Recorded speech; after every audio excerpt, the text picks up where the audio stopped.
ज्याला म्हटलं जातं माणसाचा मेंदू हा ॲसेसेनिक आहे. म्हणजे काय तर माणसाच्या सर्व्हायव्हलसाठी पॅटर्न बघणं गरजेचं आहे.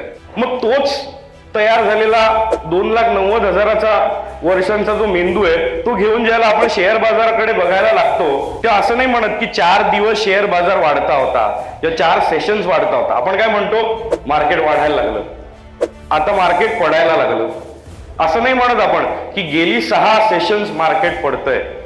मार्केट पडतंय तर मार्केट पडतच राहणार आहे, मार्केट वाढतंय तर मार्केट वाढतच राहणार आहे. आपण एक पॅटर्न शोधायला पाहतो आणि ह्या पॅटर्न शोधण्याच्या आपल्या या प्रवासामधनं आपण अनेक चुका करून बसतो.